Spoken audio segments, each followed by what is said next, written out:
In today's economy and job market, and with the general ups and downs of life, tough times can swoop down on us without a moment's notice. When that happens, we want our money to be as ready as our mindset. Schoolsfirst Federal Credit Union is here to help you put the right financial strategies in place to help you weather tough times and even come out stronger. Let's welcome Roseville Branch Manager. We have Travis Marra from Schoolsfirst Federal Credit Union. Hey, Travis. Hey, good morning. Good morning. Okay, Travis, I like that we're talking about this, right? Financial strategies for tough times. A lot of us are feeling that financial squeeze right now. Yeah, definitely. And, you know, whether that's a job loss, it's reduced hours, or even that unexpected expense, financial setbacks happen all the time. Yes. So it's important to know what to do in the moment or how to properly plan to kind of set us up for success. So if we do find ourselves facing that uncertain expense, you know, it is kind of important that we call our creditors immediately before we start missing some payments. A lot of us like to wait till we're kind of a little farther behind, but that can really eliminate some of our options.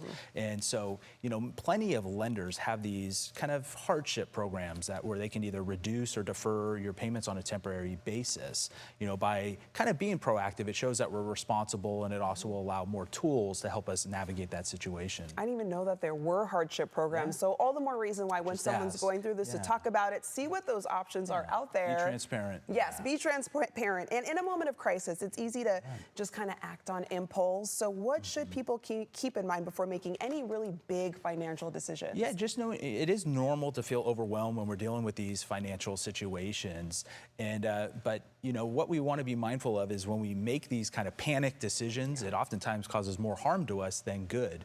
For example, if we were offered, say, a severance package, it may seem like, hey, that's a no-brainer, let me go ahead. But that could potentially impact your eligibility for unemployment benefits. So before we make any rash decisions, you know, take a step back, deep breath, read all that fine print, and perhaps it may be beneficial to speak with a financial advisor if possible. Another thing is you want to try and avoid withdrawing from any of your retirement accounts unless it is extremely necessary. You know, you've worked hard for these accounts, and any early withdrawals can cause penalties, taxes, and really deter your kind of long-term goals. Yeah, I mean, this brings up a good point, preparation. So what are some steps people can take before a setback happens? Yeah, and really the most powerful tool is just having that emergency fund. You know, you should aim for 3 to 6 months of living expenses. And I know, especially in this day, that seems like, wow, that's a lot. But just starting with small, regular contributions will get you there over time. Another smart thing to consider is, what would the cost of health insurance be if I had to continue that if I lost my coverage? In addition to that is looking at supplemental insurance for those like temporary disabilities. And another trick or tip that a lot of people overlook is knowing where all your important documents are. You know, make sure your insurance policies, your mortgage and bank statements, even your birth certificates are in a safe, accessible location. You know, properly being organized will help you act quickly should life throw you a curve. All right, preparation, organization. Any last tips you can share for viewers who may be experiencing financial hardships right now? Yeah, you know, there are a few small steps that you can do right now that will have a big impact down the line. You know, first is just start with a simple budget if you haven't already. You know, just taking time to see where your money is going each month is enough to give us that feeling that we're in power and control of our money.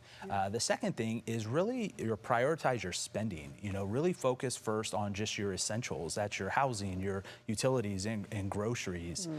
And then kind of look at where can we kind of lean out or cut out some stuff temporarily. I know we all have those subscriptions and we probably dine out too much. And then just lastly is don't hesitate to ask for assistance. You know, whether that's sitting down with a financial counselor or, you know, using online tools that can help you research available options. You know, just know you're not out at this alone and you don't have to navigate it on yourself. But that's like the key thing. You don't have to go it alone. For sure. You know, I mean, it's even in uncertain times, you know, any step is a step forward in the right direction. And so no matter how small it is, so it just begins with, you know, asking and being upfront and saying we all need a little help sometimes. And as always, for more information, visit us online at schoolsfirstfcu.org. There you go. Travis Marra, thanks for joining us today. Thank you. My pleasure. Of course. To our viewers, there's nothing like being prepared with good information. You can visit one of the many Schoolsfirst Federal Credit Union branch locations as seen on the screen. And as always, you can find out more online by going to schoolsfirstfcu.org.